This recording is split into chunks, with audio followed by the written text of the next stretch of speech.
Now listen and answer questions 21 to 26. Hello, Sam. Come in and sit down. Thanks.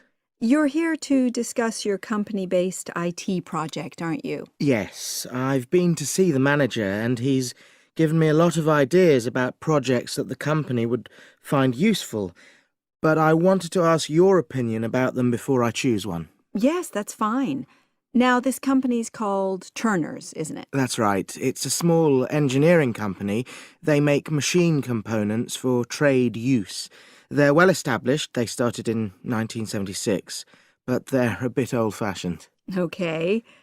And what kind of projects did Turner's suggest you could do for the company? Well, they want some improvements made to their customer database. The one that they've got at the moment isn't very useful in some ways. I had a quick look at it.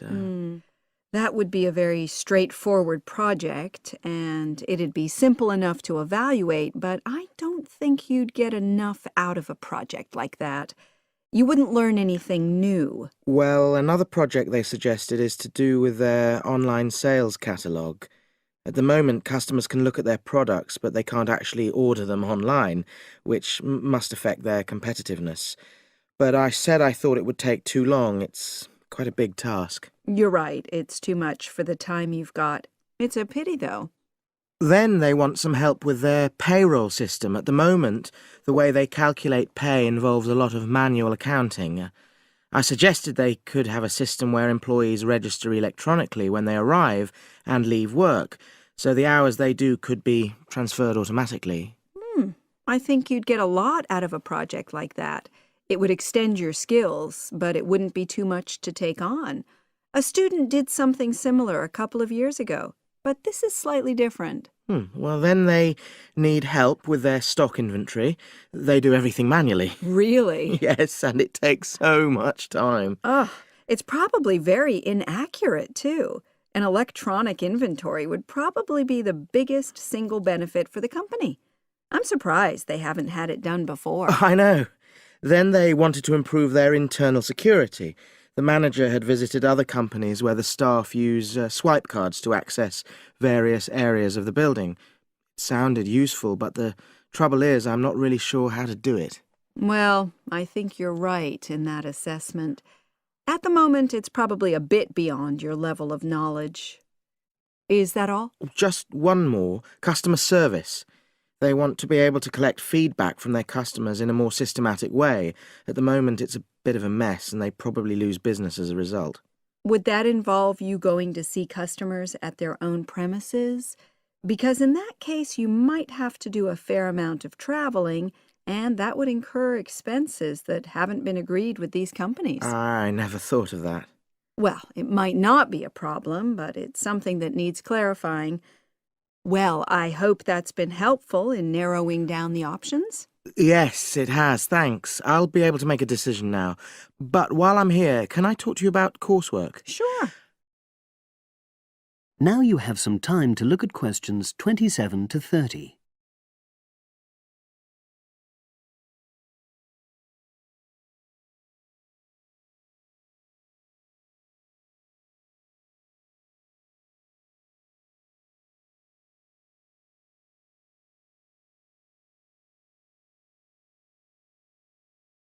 Now listen and answer questions 27 to 30. I'm not very happy about the way our group assignment is working. There are some problems. Oh, dear. Are people just not getting on with each other? That's the worst thing. Actually, we're all friends, it's not that. But when we're having a discussion about the assignment, one or two people end up doing all the talking and the rest don't say anything. It's a bit frustrating because we need plenty of debate. Well, that's a common observation. You're studying in a group with people from all over the world, and you all have your own ways of participating. In some places, students are more used to listening than talking, and vice versa. I suppose you're right. I'll try to remember that. Does everyone pull their weight as far as sharing the workload is concerned? I'd say they do, yes. And our group elected a leader. She's very good at making sure no one's overloaded. But personally, I feel that there are just too many of us in the group. Whenever we try to arrange a meeting, there's always at least one person who can't make it. It's not anyone's fault, it's just that we've all got slightly different timetables. Well, I'm glad you've talked to me about it. Feedback is always useful. Is there anything else you're concerned about? There are a couple of problems with lecturers that all the students are talking about. Last semester we had negative feedback about the way lectures were organized.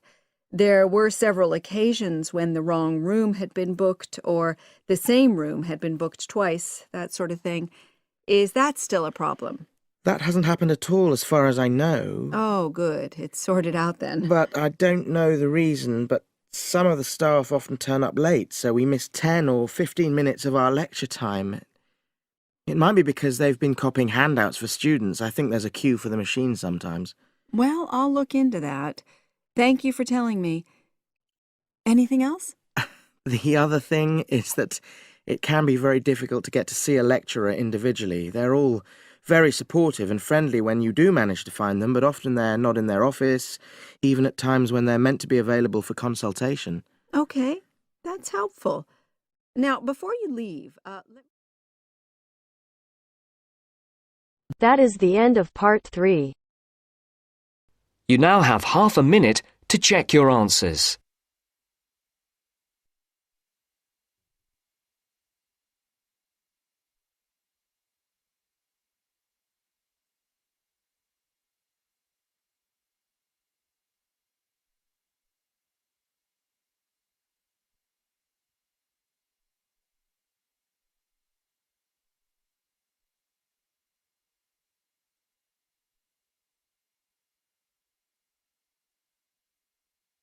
Now turns to part 4.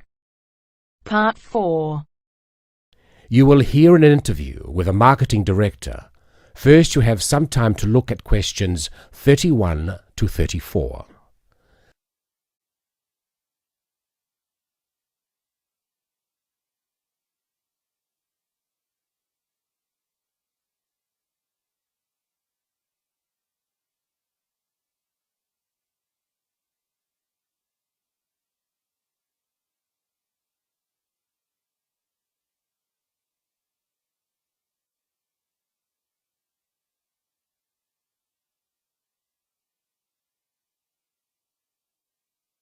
Now listen and answer questions 31 to 34. Continuing our theme of business marketing, I have with me today Mr. Brian Kinsella, who is here to talk about the differences between marketing a product and marketing a service. Good morning. Now I understand that many of you here today are interested in a career in services marketing. Well, I've been the marketing director for Oceania Travel for nearly 11 years, so I feel that I can present what I consider to be the most important aspects of marketing a service. However, before I begin, I want to clarify what I mean by services marketing. This not only means aspects like holiday destinations, but also professional services such as legal advice. In short, anyone that sells a service. Actually, a lot of the traditional services such as lawyers, accountants, etc., have not felt too comfortable marketing their services. It's almost perceived in industries such as these that the need to market indicates a weakness in the services provided. However, more and more such industries are realizing the importance of marketing to sustain their customer numbers, especially when their competitors are marketing themselves. Now, the main difference between marketing a product and a service is that the customers cannot understand exactly what the service will be. They can see a product and can comprehend exactly what the product will do for them. A service is more intangible. By that, I mean whatever each customer gains from the service is often very personal. For example, with a travel agency, clients choose to travel abroad for a multitude of motives. Some people travel overseas for the experience and really want to get to know the culture of the local people. Others wish to escape from reality, totally relax in sophisticated comfort, and be waited on hand and foot. Obviously, our clients will not be judging what we offer by the same standards, and travel agents, like other such service industries, have an extremely difficult job in satisfying a range of customers from diverse backgrounds with different expectations.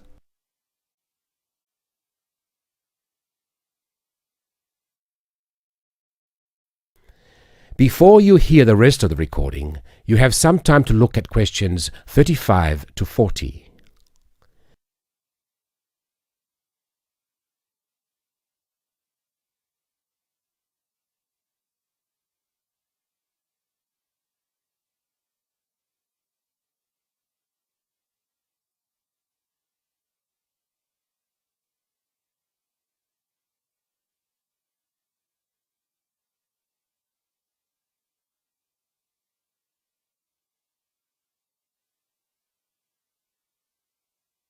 Now listen and answer questions 35 to 40. Our company has overcome this dilemma in a number of ways. First of all, our travel consultants are given extensive training in customer service and buyer behavior. Our aim is not just to be a profit-making organization, but also to meet and exceed the expectations or dreams of our clients. Our mission statement, in fact, is primarily to offer a service which is above and beyond the hopes of our clients.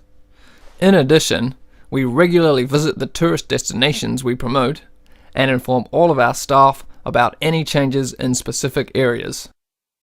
Not only is it important to be fully informed about every possible aspect of the service you are marketing, it is also essential to constantly improve the service offered. At Oceania Travel, we regularly conduct surveys with all of the people that visit our resorts of choice. Any negative feedback we try to remedy at once. Our clients are met by a company representative during their stay, and we have a set procedure for dealing with any complaints. Our clients are not expected to have to approach the hotel reception, as we have a 24-hour contact service direct to our representatives, and this representative should always welcome any customer problems or questions. In the event of a complaint, the representative will then try to remedy the complaint with the hotel. If the problem cannot be rectified by the hotel manager, our representative is authorized to remedy the situation him or herself. For situations beyond the representative's authority, our complaints department is contacted. The complaints department guarantees a solution within the day. If the customer is still not satisfied, they are welcome to approach our head office on their return. So you see that marketing a service is catering more for the client's expectations than anything else, and it is that which makes services marketing a very intricate business. Now that's the end of my presentation, but if there is anything you want to ask, then please feel free to do so. Thank you. That is the end of part 4. You now have half a minute to check your answers.